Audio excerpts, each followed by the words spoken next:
Hello and welcome to another episode of the Hardcore Soft Skills Podcast. My name is Yadi Caro, and in each episode, I address a new skill with the help of an expert.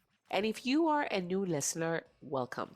I have had over 60 interviews with experts such as David Allen on productivity, Jeff Sutherland on agility, Peggy Klaus on personal branding, John Cotter on managing change, and many others. Go to my website, hardcoresoftsskillspodcast.com, and listen to all of them. In this episode, I have a very fascinating interview. My guest is Dr. Mark Goulston, and if you do not know his work, let me tell you. Dr. Mark Goulston is a psychiatrist and one of the world's leading experts on listening with his book, Just Listen, becoming the top book on listening in the world. And he is also the author of Talking to Crazy and Get Out of Your Own Way. He was selected to the world's top 30 communication professionals for 2023 by Global Gurus, and he is a Marshall Goldsmith 100 Coaches member and host of the My Wake Up Call podcast. So today we discuss various topics, including his fascinating story about why he pursued psychiatry, and you will also learn techniques on how to deal with difficult people and become a better listener. So let's listen.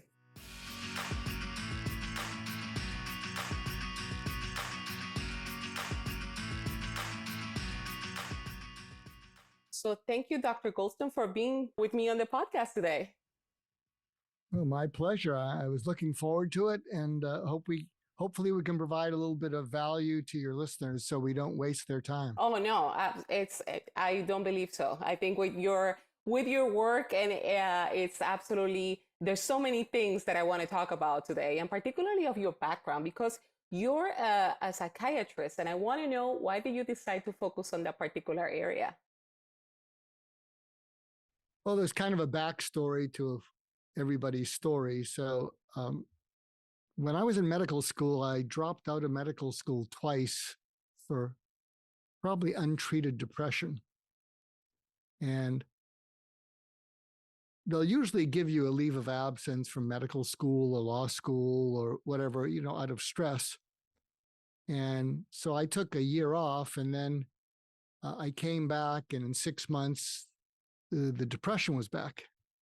And so at that point, I met with the head of the school, and the head of the school cared more about funds and money than students, and I met with him. I don't remember the meeting, and he sent a letter to the dean of students who cared about students. And I was at a low point in my life because I come from a background where it's not that unusual. You're only worth what you can do. And if you can't do much, you're not worth much. So I think I was kind of stuck. And when I met with the dean of students who cared about students, we read the letter, and the letter said from the other dean that he said, I met with Mr. Goulston. We talked about other careers, and I'm advising the promotions committee that he be asked to withdraw. And I said to the dean of students, what does this mean? And he said, you've been kicked out. And it was my good fortune that I didn't complain. I didn't make excuses. I didn't try to cover up, and I just kind of caved in. And I think he just saw the raw vulnerability of me. And I share this because one of my passion projects is preventing teen suicide and improving teen mental health. And one of the problems for a lot of teens and their parents is that teens often make excuses, they blame, they threaten, they're moody. And when they do that, they trigger their parents. And when parents are triggered, they're not very empathic.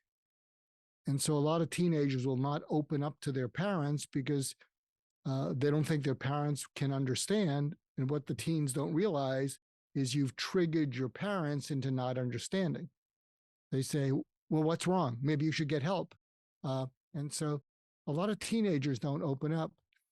And I was fortunate because I was just open and raw. And when teenagers are open and raw with their parents, parents will try to help them. But a lot of teenagers don't trust their parents enough. So to make a long story short, which is a very long story, I when the dean of students saw that, he said something to me that I call it the trifecta of hope, uh, and it had three parts to it. He said, I said, what does this mean, this letter? He said, you've been kicked out. And then he said to me, you know, you didn't mess up, you're passing everything, but you are messed up. But if you got unmessed up, I think this school would be glad they gave you a second chance. And then he hit me with the first part of this trifecta. He said, and even if you don't get unmessed up, even if you don't become a doctor, even if you don't do anything the rest of your life, I'd be proud to know you. Because you have something in you. You have a streak of goodness in you that we don't grade in medical school. Maybe we should, but we don't. And you don't know how much the world needs that.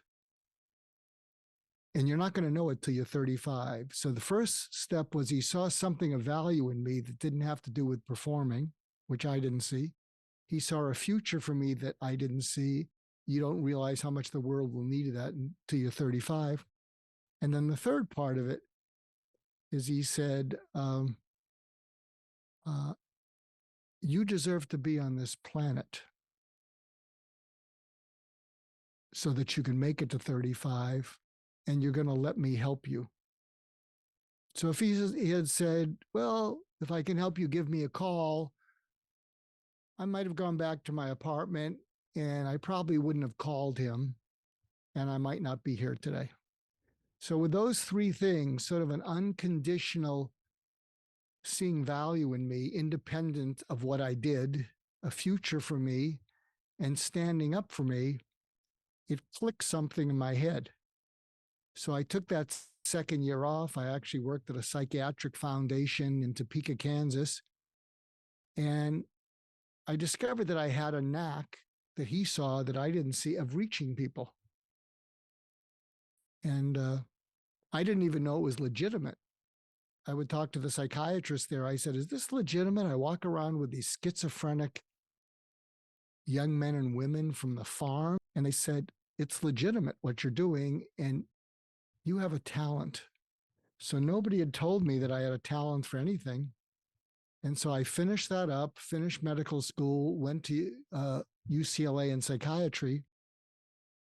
And then after that, I had a mentor who was one of the leading experts in suicide prevention. And he just started referring me these suicidal patients. And I just paid it forward what that dean of students did for me. And none of them killed themselves in 30 years. So part of what I'm trying to teach the world, and I apologize to your audience who might think, what does this have to do with project management? What does this have to do with entrepreneurship? What does this have to do with the government? Well, I think it has a lot to do with it, because what I'm trying to teach the world now, and I've written or co-authored 9 books. My book, Just Listen, became the top book on listening in the world. And recently it was listed as the 4th best communication skills book of all time by a site. What I'm teaching the world is that whoever you're speaking to or speaking with, they're always listening for something underneath their listening to you.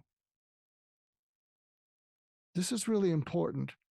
And it's even happening here, Yadi, because if I'm you and I'm the host of this show, if I was you, I'd be listening for guests that can bring your audience value, that can bring them something practical, maybe bring them a little something inspirational, but you're listening for guests who won't waste their time.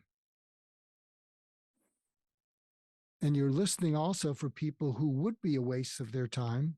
And you have to go back to those guests and say, geez, I don't know how to tell you this, but we couldn't use the interview. In terms of, and thank you very much for sharing that story. And you're referring to, and let me make sure I'm grasping in terms of how we listen to kind of waiting for what to say and not really engaging, as we usually do during conversations, that we're waiting for our turn and then we wait for what to say, or grasping how this particular thing is going to benefit me in some way. Is that what you refer to? Yeah, yeah, completely. In fact, I've been coaching a lot of people on uh, how to influence people, whether it's business to business or business to consumer. And what I've mentioned to people is that, when you have a conversation, if you can be aware of when it's not going well. So you're having a conversation, and now you may be totally clueless, but if you've had enough conversations that haven't gone well, this could be with a family member, a spouse, this could be with a subordinate, with your boss, it could be with anyone. If your stomach is telling you this is not going well, you should pause. And what you say to the other person is, can we stop? And they're going to go, what? Yeah, can we stop for a second? And they're going to be very curious. They're going to be surprised. And then what you say to them is, when we started talking, you were listening for something and you didn't hear it. And I get the feeling that it's not the best conversation because we're getting further away from it. I'm going to give your listeners a tip. So hopefully the ones who stayed to listen more, some of them have tuned out because this guy is too much like a psychiatrist.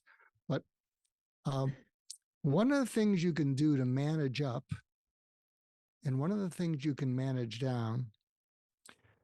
So if you're a project manager, how would you feel if one of your subordinates came up to you and said, I was just thinking about when we have conversations and what you're listening for, what would work best for you?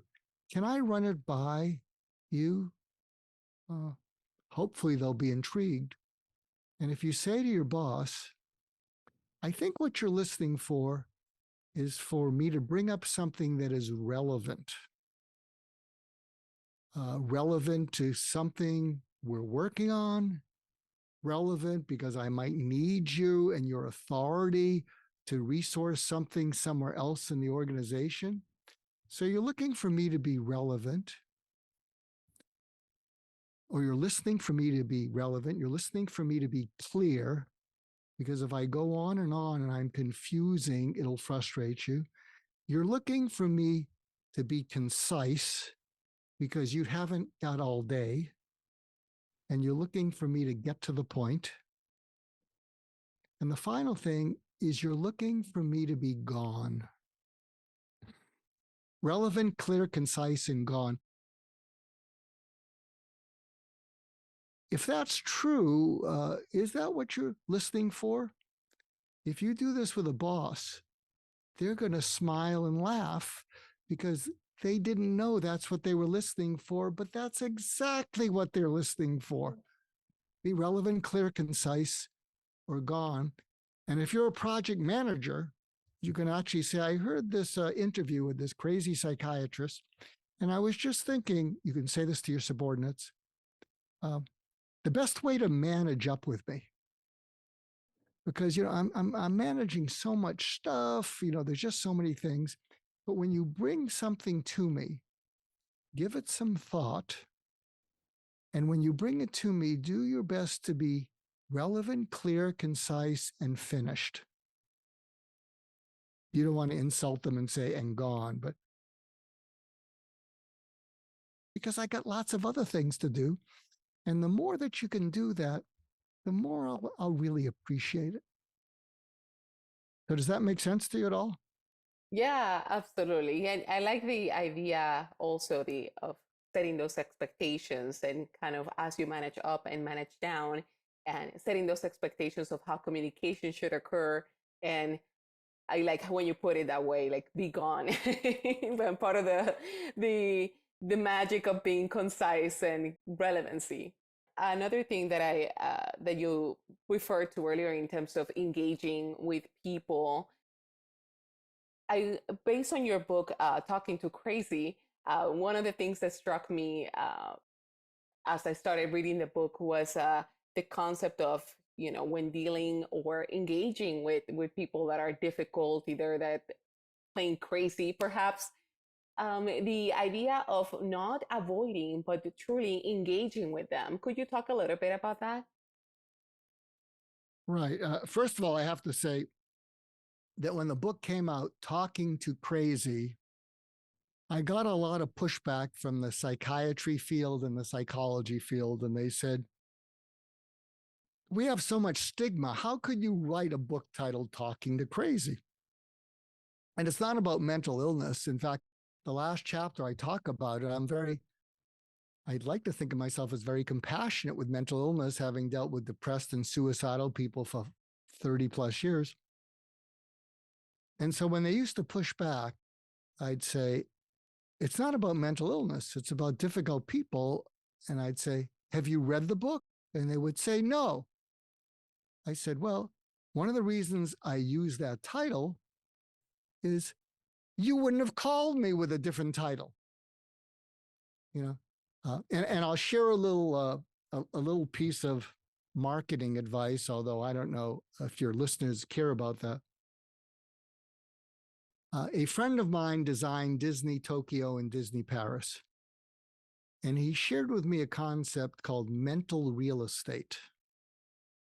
And mental real estate means when you take something that's familiar, you get into people's minds, and then when you twist it, you have mental real estate. So as he told me, Pirates of the Caribbean owns the words pirates in the minds of kids. So Disney owns the word pirates. Talking to Crazy has a fair amount of mental real estate. When I told people I was writing it, people would say, I need that book today. Why? I talk to people who drive me crazy every day. You know, do you have a chapter if you're the one who's crazy? I said, sure, we handle that. And here's another sample of the power of mental real estate. I spoke in Moscow 4 years ago with Daniel Kahneman, and he wrote Thinking Fast and Slow, Nobel Prize winner, big guy, big deal. I'm just a psychiatrist from California. What do I know? And I asked them, why do you have me headlining with a Nobel Prize winner? They said, his book did not go viral. That's because, thinking of mental real estate, the Russian edition of Talking to Crazy, the title is How to Talk to A-Holes. And it went viral. I mean, I went into bookstores and I said, do you carry this book? And they say, oh, it's the guy who wrote Talking to A-Holes. Come over here, take a picture with us. So, but anyway, that's a side tangent. But I do want to give some practical advice because that's what your listeners are listening for. And again, thank you if you've stayed listening for this long. I appreciate that. And I feel sorry for you, but I appreciate it if you listen. So here's some practical advice about the people that drive us crazy. One of the things that they all have in common, and this is the yellers, the screamers, the complainers, the whiners, the people who stonewall us, is they push us from our frustration to our anger to our rage. And most people are uncomfortable with feeling rage. You know, it makes you very uncomfortable. And I recently did an article for Newsweek, and I came up with a concept called the outrage enrage bifurcate. And what that means is some people will hit us with outrageous behavior, and inside it threatens to trigger us to becoming enraged. But most of us are so uncomfortable becoming enraged that we will do everything we can to push it down. And that's how difficult people get the better of us, is they will push us into our rage. and we will just use everything we can to keep from reacting and yelling or screaming at them because we want to. And so if you're dealing with people like this is what you do.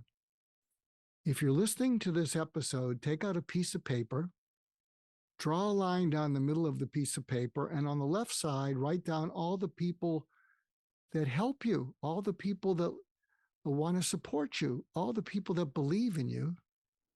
And on the other side of the page, write down all the people that drive you crazy, all the people that frustrate, anger, and enrage you. And here's the tip. Never expect those difficult people not to be difficult. If they're not difficult, you lucked out. But always expect them to somehow try to trigger you so they can get out of doing something, or they can get you to do something you don't want to do. And you'll do it sometimes just to get them away from you. And so when you have that list of people, never expect them to not push you, and always hold a part of yourself back. So that doesn't mean being a robot, but knowing that they're going to do that. When they do it, you can chuckle to yourself and say, wow, it's just what that psychiatrist said. They just did it again. Wow, it's amazing. You don't want to smile because you'll provoke them. And then after they do that, pause for a few seconds. And they're going to get very nervous because they were expecting to provoke you and it didn't work. So you pause for at least 2 seconds, and then here are some of the comebacks. Could you repeat that because my mind wandered? Or could you say that to me kind of in a calmer voice? Because the way you said it to me, I don't know, you reminded me of someone from the past. I just started thinking about them. I didn't even hear what you said. So could you say that back to me in a calmer voice? So I could hear it better. Or the simplest thing to do is just tilt your head and go, huh? But do you follow what I'm saying? And then watch them, and they may get agitated. And if they get agitated, you can say, take a moment and say that to me in a calm voice because it sounded important. And if you want me to listen to it without reacting, you gotta say it to me in a calm voice. Then my other advice to you is go back to your list and look at the people that you wrote down that care about you. And make a point to reach out to them and thank them for being in your life. Because one of the worst things we can do in life is to let all the difficult people take up so much of our mind that we forget to thank the good people. That's absolutely great advice in terms of going ahead and thinking of the good people in our lives, and also in a way of the power of stopping definitely is great in terms of engaging with conversations, because yes, as we engage with coworkers, our children, that we want to react, not respond in an appropriate way. Yeah, in fact, I'm going to give you a tip that. So I'm writing another book, and each chapter is not going. It's not going to be a whole book on listening, but each chapter will be some part of life that I've discovered, and there'll be short chapters. So one of the chapters is called healthy conflict, and what I talk about in that is that most people think of conflict as negative. And that's because when they've been in conflicts, they were negative. People yelled, people got hurt, people cried. But conflict is all around us. We're in conflict with other people. If we're a project manager, we watch 2 of our people not getting along, they're in conflict. A lot of times we're in conflict with ourselves. We're in our head thinking, why are you procrastinating? Just do the thing already. And so if you can turn conflict into a grand opportunity, since it happens all the time, it'll change your life. And one of the ways, and this is what the chapter will talk about, is if in your mind you want to turn it into something that you're better at, there's 3 steps to it. And say to yourself, and you can yell at me, Dr. Goulston, I don't want to see it as an opportunity for poise and an opportunity for empathy and an opportunity for growth. I'd rather be angry. Okay, so be angry, but still say in your head, opportunity for poise, empathy, and growth. And the way that works is, again, when you're with someone who you're usually in conflict with, the first thing, an opportunity for poise, is you say to yourself, radical patience, voice to mark, radical patience. And poise begins with a pause. You can always pause. Second thing, opportunity for empathy. And that's when you say to yourself, and they may still be yelling at you, and you say to yourself, what am I so upset about? What am I so angry about? What am I so disappointed about? What am I so afraid about? What am I so hurt about? And they're still yelling at you, but figure those things out. And when you empathize with yourself, it'll calm you down. And then you say to them, here's the opportunity for growth. And you say to them, wait a minute. And they're going to say, what? No, wait a minute. What? And they're going to go, what? I just figured out what I'm really upset about, frustrated, angry, disappointed about. And wait a second, because I think I figured out what you're upset about, what you're frustrated about, what you're angry and disappointed about. Can I run them by you? And what'll happen is by this time you have gained control of yourself and you're not reacting. And then if you can share with them,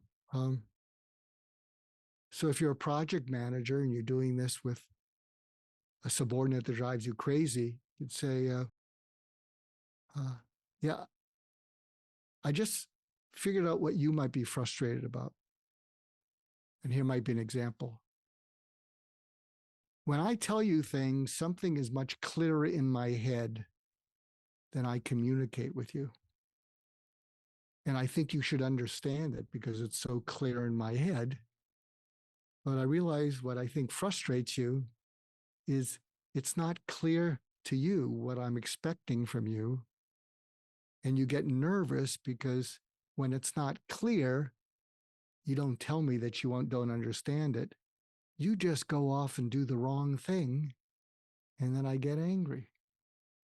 So has that ever happened to you, my dear subordinate? Happens all the time. Yeah, absolutely. It goes back to the point of kind of engaging, making sure that we're being understood, setting expectations. And I like the aspect that you mentioned about building empathy with ourselves as well. A question for not just the project managers, but also the people manager, project managers. How do you think what are good steps to create an environment where both good, healthy conflict resolution occurs, where it's kind of spread out through the organization or the people or our respective teams? Well, I'll give you a couple of tips. So when you're crossing departments, when you're crossing generations, when you're crossing genders, when you're crossing cultures, there's something I learned from my friend Marshall Goldsmith. And he said, focus on the future that nobody has messed up yet, rather than focusing on something that's happened and people react And so the way that looks is because you're being proactive instead of reactive. And the way that looks is if you're going to be working with another department, another generation, another culture, another gender, I'm sure I'm leaving something out. What you say to those people is, going forward, if we work on this project together, we're going to be having a relationship. And if going forward, you can tell me what people of my generation, people of my race, people of my gender, people of my culture, if going forward you can tell me what I need to do consistently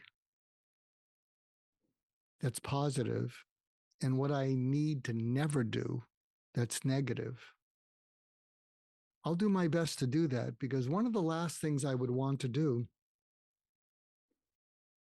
is talk to you, especially when you're around your people, and then you have to explain to your people who's the jerk. So I don't want to, I don't want to put you in that awkward position. So going forward, tell me something like, I'm a baby boomer. So when I've spoken to millennials, what they'll say is, don't go on and on. What you baby boomers do, you go on and on, you bring up the past, get a life, you're kind of boring. Just can you get to the point, because we think quickly. To which I would say, thank you. You've been talking to people in my family. And then I might say, can I share with you what many of you millennials do that make a lot of us baby boomers crazy? And they might go, yeah, okay, what? I'll say, that's exactly it.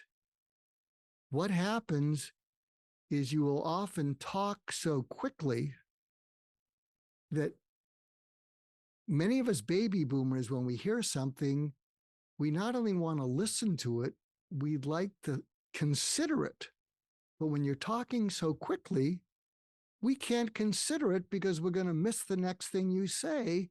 And I'm glad that you can speak so quickly to other people in your generation. I don't know how you do it, but whether we're slow or we're different, or maybe we should be pushed off a ledge somewhere.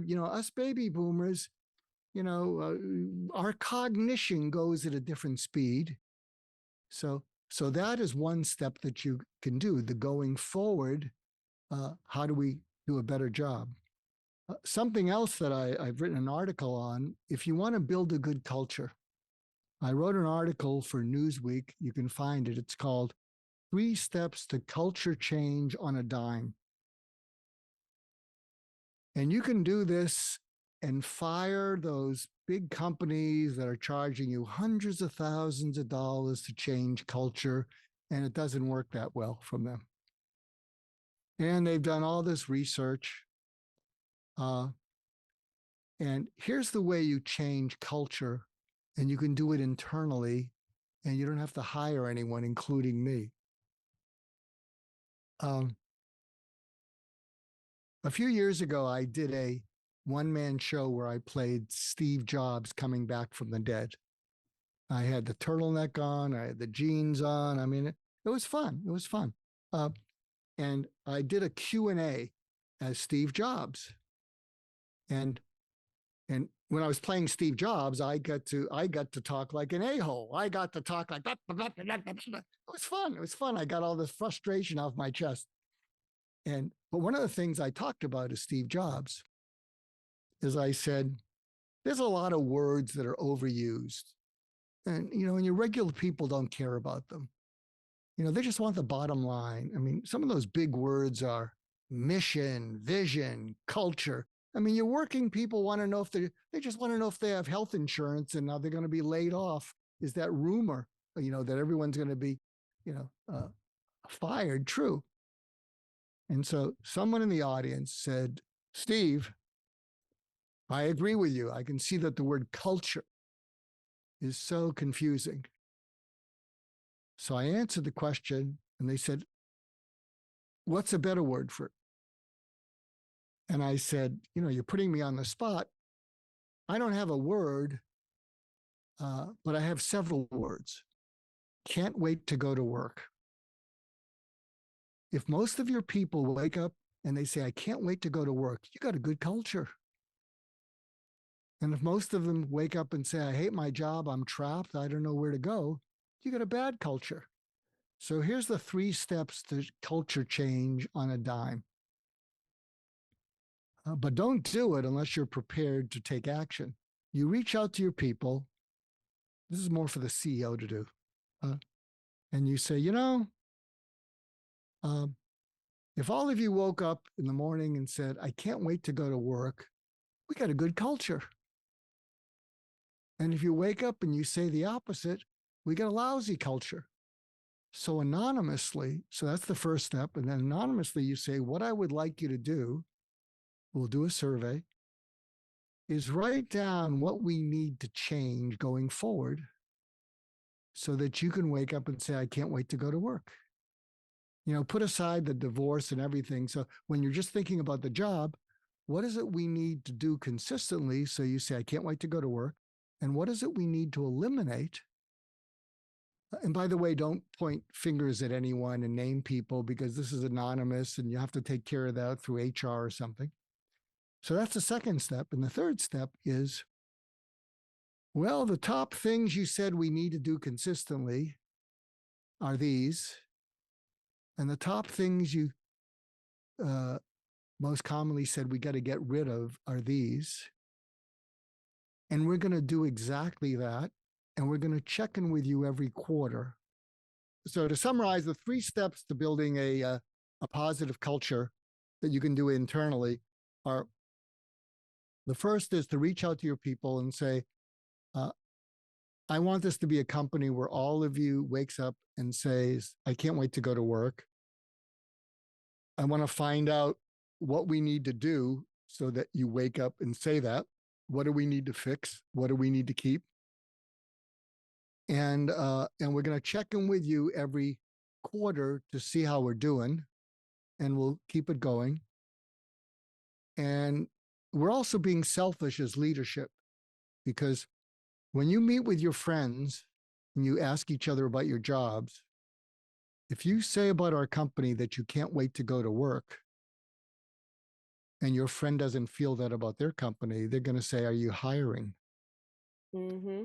So it's not just to create a great culture internally. We want to create a culture that attracts the best talent. So if you do that, you can do that simply within a company. As opposed to a lot of the involved surveys. Mm-hmm. Because if you feel I can't wait to go to work, you feel a certain amount of psychological safety. Yeah.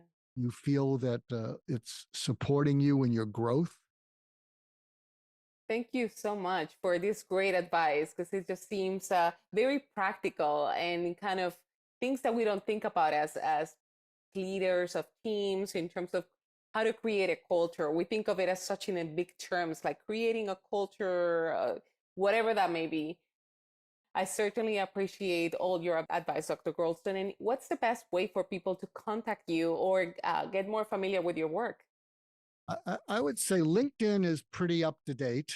I have a website, markgoulston.com. I have a podcast, My Wake Up Call, which is in the top 0.5% and is in 40 countries. And we've had guests from Larry King to Jordan Peterson to Susan Cain to Daniel Pink. So we've got some Chris Voss. And I have a weekly radio show on UK Health Radio, ukhealthradio.com. And that show is called Hurt Less, Live More with JJ, my co-host, and Dr. Mark. And the focus of that is to help people to hurt less, because my co-host and I think that there is a global epidemic of people who run away from hurt and fear into bad coping mechanisms, eating, drinking, getting angry, yelling at your family. And we believe that if you could feel safe enough to say to the people you care about, I feel hurt, I feel afraid, I'm not angry at you, I feel disappointed, that leads to a much better conversation. Thank you so much for all the work you do and for being inspiration and helping so many people, so many of us in terms of how to deal with others and just have healthier relationships. Thank you so much for your time today. Well, thank you for giving me a long leash because I took advantage of it.